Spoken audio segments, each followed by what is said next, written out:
প্রশ্ন হলো, আল্লাহ মানুষ যখন বানাইছেন, বানাবার আগেই তো আল্লাহ মানুষকে শ্রেষ্ঠ মর্যাদা দিয়া তারপরে মানুষ বানাইছেন। মানুষ বানাইয়া শ্রেষ্ঠ মর্যাদা দেন নাই, বরং মানুষকে আল্লাহ বানাবার আগেই মর্যাদা দিয়া বানাইছেন।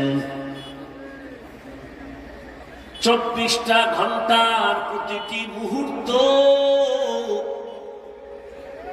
নূরের সৃষ্টি ফেরেশতারা আল্লাহর তাসবিহ পড়ে গুণগান করে। 1 সেকেন্ডের জন্য গুনাহ করবে দূরের কথা, গুনাহ চিনেই না। এরপরও নূরের তৈরি ফেরেশতারা দামি না। আল্লাহ এমন এক জাতিরে দামি ঘোষণা দিয়া বানাইছেন, যেই দামি মানুষগুলো কেমন স্বভাবের, বলে চাইলেই গুনাহ করে ফেলবে, চাইলেই চোখের গুনাহ, মনে চাইলে সে হাতের দ্বারা গুনাহ করবে, জবানের দ্বারা গুনাহ করবে। এমন মানুষটারে কেন আল্লাহ সর্বোৎকৃষ্ট সম্মান দিয়েছেন? কারণ হলো ফেরেশতারা গুনাহ চিনেই না, করবে দূরের কথা। আর মানুষ এমন এক জাতি, ওরা গুনার মজা কেমন তাও বুঝে, গুনাহ করার পরে সাজা কেমন তাও বুঝে। কোন মানুষ যদি গুনাহের সাজার ভার অন্তরে জমা করে, গুনাহটা ছেড়ে দেয়, সাজার ভয় গুনার মজা বাদ দিয়ে দেয়, আল্লাহ বলেন তখন ওই মানুষের মর্যাদা নূরের তৈরি ফেরেশতার থেকেও বেশি। ওয়ালাকাদ কাররামনা বানি আদম وحملناهم في البر والبحر ورزقناهم من الطيبات وفضلناهم على كثير ممن خلقنا تفضيلا। বনি আদম বড় দামি, গুনাহ করার মজাও বুঝে, সাজাও বুঝে। ফেরেশতারা একটাও বুঝে না। পশুরা গুনার মজা বুঝে, সাজা বুঝে না, এজন্য পশু দামি না। মানুষ কেন দামি? সে গুনার মজাও বুঝে, সাজাও বুঝে। সাজার ভয়ে যদি গুনার মজা ছেড়ে দেয়, আল্লাহ তার মর্যাদা ফেরেশতার উপরে দিবেন সমান না। আবার কেউ যদি গুনার মজা বুঝিয়া সাজাকে তোয়াক্কা না করে গুনাহ করে ফেলে, আল্লাহ তাও বলেন ওটা আর মানুষ থাকবে না, ওটা পশুর থেকেও খারাপ হয়ে যাবে।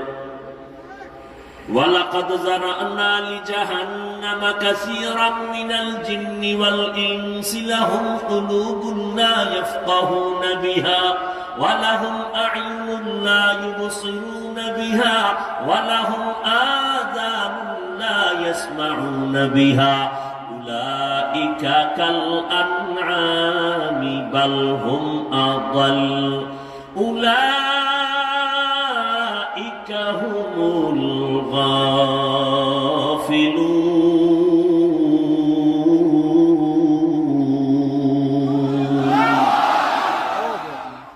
আল্লাহ তাআলা বলেন অধিকাংশ মানুষগুলো জাহান্নামে যাবে।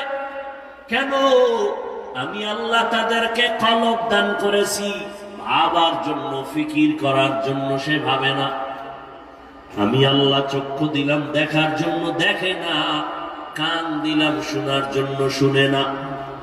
না দেখে কি চোখে পট্টি লাগাইছে? কয় না। যা দেখতে বলছি দেখে না। আমি বলছি এই চোখ দিয়া মা দেখবি সওয়াব, বাবা দেখবি সওয়াব। এই চক্ষু দিয়া বাইতুল্লাহ দেখবা সওয়াব, এই চক্ষু দিয়া আল্লাহর ওলি দেখবা সওয়াব। হাকিমুল উম্মত মুজাদ্দিদুল মিল্লাত শাহ আশরাফ আলী থানভী রাহমাতুল্লাহি আলাইহি বাংলাদেশে আসছেন সফরে। উলামায়ে কেরামদের কাফেলা থানভীর বয়ান শুনলেন, বয়ান শুনে কাঁদলেন। এক পর্যায়ে কাছে গিয়া প্রশ্ন করলেন, হযরত একটু প্রশ্ন হলো, হাদিসে পাকে নবী বলেছেন, সন্তান যখন মা বাবার দিকে মহব্বতের নজরে তাকায়, হজের সওয়াব পায়, বাইতুল্লাহর জিয়ারতের সওয়াব পায়। হ্যাঁ, হাদিসে আছে তো।